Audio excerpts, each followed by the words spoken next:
আসসালামু আলাইকুম। সুপ্রিয় দর্শক মণ্ডলী, বিএনপির বর্তমান চেয়ারম্যান জনাব তারেক রহমান তিনি কি মুফতি হয়ে গেছেন? জামাত ইসলামের সেক্রেটারি জেনারেল, কেন্দ্রীয় সেক্রেটারি জেনারেল জনাব মিয়া গোলাম পারওয়ার সাহেব তিনি মন্তব্য করেছেন যে তিনি ইংল্যান্ডে গিয়েছে, 17.5 বছর ছিলেন সেখানে তারেক রহমান। আম, আমরা শুনেছি তিনি লেখাপড়া করেছেন। তো তিনি লেখাপড়া করে যে মুফতি হয়েছেন সেটা জানতাম না, কোট আনকোট। এটা সংবাদ মাধ্যমে মিডিয়ার কল্যাণে আমরা জানতে পারলাম যে জামাত ইসলামের সেক্রেটারি জেনারেল এই মন্তব্য করেছেন। কেন করেছেন? জনাব তারেক রহমান সম্প্রতি সিলেট অঞ্চলে গিয়েছিলেন। তিনি 6টি জেলা, আশপাশের 6টি জেলা সম্ভবত, যদি ভুল না হয়ে থাকে, 6টি জেলা তিনি সফর করেছেন। তিনি রাজনৈতিক বক্তব্য দিয়েছেন নির্বাচন উপলক্ষে। আপনারা জানেন যে 22 জানুয়ারি 2026 থেকে 26 সালের 12 ফেব্রুয়ারি যে জাতীয় নির্বাচন আমাদের আসছে, এই উপলক্ষে নির্বাচনী প্রচারণা শুরু 22 জানুয়ারি থেকে। তার অংশ হিসেবে জনাব তারেক রহমান সিলেটে গিয়ে মাজার, হযরত শাহজালালের মাজার জিয়ারত করেছেন, তার শ্বশুরবাড়ি এলাকায় বেরিয়েছেন এবং 6টি জেলায় তিনি রাজনৈতিক বক্তৃতা দিয়েছেন। এবং আজকে আমি যখন কথা বলছি, কিছুক্ষণ আগে দেখলাম তিনি রাত্রেবেলায় ঢাকার ভাসানটেক এলাকায় তিনি বক্তব্য করতেছেন।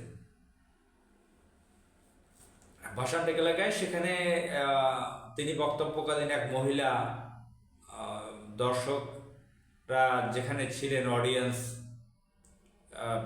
পাবলিক যেখানে ছিলেন, সেখান থেকে হাত জাগিয়েছেন, বারবার দৃষ্টি আকর্ষণ করেছেন তারেক রহমানের। সেখান থেকে একজন মহিলা এসে সিন ক্রিয়েট করেছেন, সিন ক্রিয়েট যেটাকে বলা হয়, তার পায়ে ধরে সালাম নিতে চাইছেন, এটা সেটা নানান ধরনের কথাবার্তা বলেছেন, পেয়ারা খাওয়া, এটা সেটা নানান কাহিনী। এই বিষয়ে হয়তো আমি পরে একটা চেষ্টা করব কথা বলার। তো আমি যেটা বলতেছি, তারেক রহমান যে মুফতি হয়ে গেলেন কিনা আপনারা শুনেন। আমি তার কথাগুলো মিডিয়া থেকে পড়ে শোনাচ্ছি। তিনি বলছেন জামাত ইসলামী সম্পর্কে, জামাতের শিরকের জন্য আল্লাহ সতর্ক বার্তা হিসেবে কিছুদিন আগে ঢাকা ও নরসিংদীতে ভূমিকম্প দিয়েছেন তারেক রহমান, বিএনপি চেয়ারম্যান। আবার ওদিকে দিল্লিতে আশ্রয়ে থাকা, পালিয়ে থাকা খুনি শেখ হাসিনা, তিনি বলছেন আমাকে মৃত্যুদণ্ড দিল, তারপরেই ব্যাপকভাবে ভূমিকম্প হলো, তাও আবার পরপর 2 দিন। এটা আল্লাহরই একটা খেলা। শেখ হাসিনা আওয়ামী লীগের সভাপতি। তো এখন আওয়ামী লীগের আর বিএনপির কথা মিলে গেল, একই ধরনের কথা। আমি যে আমার মতন একজন সাধারণ নাগরিক বারবার বলার চেষ্টা করতেছি কিন্তু কিছুদিন যাবৎ, যেই আমি তানভীর, আল্লাহর বান্দা, দীর্ঘ বছর যাবৎ বিএনপিকে ডিফেন্স করে আসছি, আমি বিএনপি না করা সত্ত্বেও, সেই বিএনপি যে এখন পুরোপুরি আওয়ামী লীগ হয়ে গেছে, সেটা বারবার আমার মতন পাবলিক, আমি বারবার বলতেছি আমার জায়গা থেকে, আমার মাধ্যম থেকে, আমার ক্ষুদ্র মাধ্যম থেকে, জায়গা থেকে। তো এখন যে বিএনপি আওয়ামী লীগ হয়ে গেছে সেটার প্রমাণ তো আপনারা পেলেন। তো এখন মিয়া গোলাম পরওয়ার সাহেব কেন এই কথা বলেছেন? এদের শিরকের কথা বলেছেন জনাব তারেক রহমান। জনাব তারেক রহমান শিরকের কথা বলেছেন। তো শিরক সম্পর্কে তারেক রহমান নিজে কি জানেন? আমি তাকে ছোট করতেছি না, তাকে ছোটবেলা থেকে খুব রেসপেক্ট করি। তার, এখন তিনি তো প্রধানমন্ত্রী ছিলেন না, প্রধানমন্ত্রী ছিলেন, তাকে আমি যতটুকু মনে পড়ে শৈশবে 1992 সালে চট্টগ্রামে আমি দেখেছিলাম। চট্টগ্রাম শহরে আমাদের বাসা ছিল।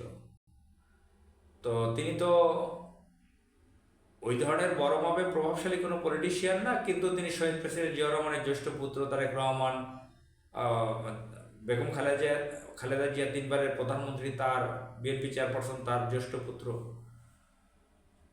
তার এদিকে যারা আওয়ামী লীগের যে শৃঙ্খল শেখ হাসিনা, তার ছেলে জয়ের থেকে তারেক রহমানের কোয়ালিটি, কথাবার্তা অনেক ভালো। সেই দিক থেকে তার মধ্যে একটা রেসপেক্ট। তো তিনি শিরক সম্পর্কে আসলে কি জানেন? তা আমি তাকে ছোট করতেছি না। তিনি কি সূরা ফাতিহাটা সহি শুদ্ধভাবে পড়তে পারেন? তিনি যদি শিরক সম্পর্কে জানতেন, ন্যূনতম কিছু জানা থাকতো, তাহলে আমার মনে হয় যে তার মায়ের জানাজা তিনি নিজেই পড়াতেন। এখন তিনি বিভিন্ন মঞ্চে জামাতে নামাজ পড়তেছেন, ভাষণ থেকে তার জনসভা সভা চলা অবস্থায় তিনি না পাশের মসজিদে মুসল্লিদের সমস্যা হবে সেটা সতর্ক করতেছেন তার দলের লোককে। ভালো, পজিটিভ, ইতিবাচক, ভালো গুণাবলী এটা।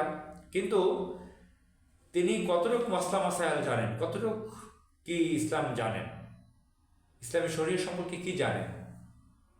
জানাজা পড়া তো খুব কঠিন কাজ না, একদম 12-13 বছরের বাচ্চারাও জানাজা পড়ায়। এখানে সামান্য কিছু দোয়া পড়ে, কিছু ফর্মালিটি রক্ষা করে, অজু করে, নিয়ত করে জানাজা পড়া যায়। তার মায়ের জানাজা তিনি নিজে পড়াতে পারলেন না, অন্য হুজুর ভাড়া করা লাগছে। বাংলাদেশের জাতীয় মসজিদ বাইতুল মোকাররমের খতিবে সে জানাজা পড়িয়েছেন। বা তারা যে রাজনীতিটা করেন এটাও তো একটা শিরক পর্যায়ের প্রায়। তারা তো মানুষের তৈরি করা আইন দিয়ে রাষ্ট্র চালাতে চায়, সেটা মানুষকে গিলাতে চায়। তারা আল্লাহর আইনকে মানে না, আল্লাহর আইন দিয়ে রাষ্ট্র চালাতে চায় না। যদিও এখন মদিনা সনদের কথা বলে, শেখ হাসিনা ভণ্ড, দুষ্কৃতকারী নারী, খুনি, ভারতের এজেন্ট, সেও মদিনা সনদের কথা বলে। মহানবী সাল্লাল্লাহু সাল্লাম কীভাবে রাষ্ট্র চালাতেন সেভাবে, এগুলো ভোটের আগে আওয়ামী লীগ বিএনপি উভয়ের বহু বছর যাবৎ বলে আসছে। তবে বিএনপি এতটা এইভাবে বলতো না আওয়ামী লীগের স্টাইলে। যদিও এই আওয়ামী লীগ হচ্ছে সর্বোচ্চ ইসলাম বিরোধী, তারা আবার ইসলাম ধর্মকে বেশি ব্যবহার করেছে, ধর্ম ব্যবসাটা আর কি। এখন বিএনপি সেটা করতেছে, অর্থাৎ এখন বিএনপিটি আওয়ামী লীগের ক্যারেক্টার। তো এখন তারা জিয়াউর রহমানকে মানুষকে গিলাতে চায়। জিয়াউর রহমানকে যে জায়গায় রেখেছে, যেভাবে বলা হচ্ছে, শহীদ প্রেসিডেন্ট জিয়াউর রহমান সম্পর্কে আমাদের অনেক অত্যন্ত রেসপেক্ট, তার জন্য দোয়া। কিন্তু বিএনপির লোকজন যারা আছে, লক্ষ লক্ষ লোকজন জিয়াউর রহমানকে যে জায়গায় বসিয়ে রেখেছে, যেভাবে তাকে নিয়ে কথা বলেন, তা কিন্তু শিরক পর্যায়ে। তারা যে জাতীয়তাবাদী রাজনীতি করে, যে আইডিওলজি, এটা কুফরি। তারা যে বলে জনগণই সকল ক্ষমতার উৎস, এটা একটা শিরকই কথা। শিরক, বেদায়াত, কুফরি তাদের মধ্যে ভরা। তারা কি 5টা সূরা মুখস্থ পড়তে পারে? তারা কি ইসলামের ন্যূনতম মাসলা মাসাইল জানে? ইসলামী শরীয়ত সম্পর্কে জ্ঞান আছে?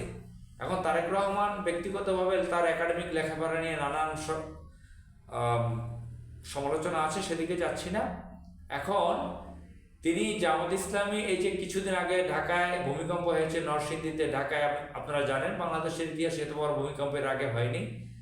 তো এই ভূমিকম্প সম্পর্কে হাসিনা বললো ওই কথা, তারেক রহমান বললো এই কথা, দুজনের কথা প্রায় একই পর্যায়ে। তাহলে আওয়ামী লীগ বিএনপি এক হয়ে গেল না? এমনিতেই তো তাদের কার্যক্রম চাঁদাবাদী, মাস্তানি, সন্ত্রাসী, এবং বিএনপি আওয়ামী লীগকে দেশে আবার রাখতে চায়, পুনর্বাসন করতে চায়। সব কিছু মিলিয়ে তো তারা নিজেরা সব তো তাদের মধ্যেই সিন্ডিকেট, বিএনপি আওয়ামী লীগের। দেখেন, এই যে 15.5 বছর আওয়ামী লীগ ক্ষমতা ছিল, 2 বছরে 11 সরকার ছিল ফখরুদ্দিন মইনুদ্দিনের, এরপরও বিএনপির কত ডজন নেতা পাওয়া গেছে যারা নমিনেশন চেয়েছে বা পেয়েছে, তাদের এক একজনের শত শত হাজার হাজার কোটি টাকা ঋণ আছে ব্যাংকের। এই আওয়ামী লীগ আমলে কীভাবে তারা টিকে ছিল?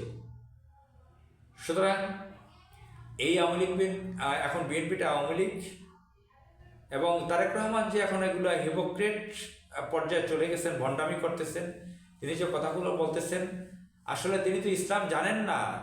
ইসলাম জানলে তিনি যেভাবে ধর্মীয় উগ্রবাদ সম্পর্কে, মৌলবাদ সম্পর্কে যেভাবে কথা বলেছেন কিছুদিন আগে, এবং মাঝে মাঝে যেভাবে বলেন, এগুলো তো বোঝা যায় না যে তিনি ইসলাম বুঝেন। শিরক সম্পর্কে তিনি কি জানেন? তার বাবার ভাস্কর্য মূর্তি কিভাবে দৈনিক কি বলে দিনকাল পত্রিকার অবশ্যই থাকতে পারে? আমি নিজে দেখেছি তার ভাস্কর্য, তার বাবার ভাস্কর্য চট্টগ্রামের সার্কিট হাউস, বিভিন্ন জায়গায়, আপনার নয়াপল্টনে তাদের অফিসে, সেন্ট্রাল অফিসে, তা এই জিয়াউর রহমানের ভাস্কর্য আছে, মূর্তি আছে, বা বাংলাদেশের বিভিন্ন জায়গায় আছে। তো এগুলো কোন পর্যায়ে? এগুলো কি শিরক নয়? জামাত ইসলামী একটা ইসলামিক রাজনৈতিক দল, তাদের কোনো কোনো নেতার কথায় স্লিপ বা প্রাণে দু একটা ভুল কথা হয়ে থাকতে পারে, এবং তারা যে কথা বলেছে, যে শিশির মনিরের কথা, অ্যাডভোকেট শিশির মনির, তার কথা নিয়ে তো বেশি সমালোচনা। তিনি তো তার কথার ব্যাখ্যা দিয়েছেন। তো যাই হোক, আমরা বাংলাদেশে আর ভণ্ডামি দেখতে চাই না, আমরা বাংলাদেশকে ভণ্ডামি মুক্ত করতে চাই। আসসালামু আলাইকুম।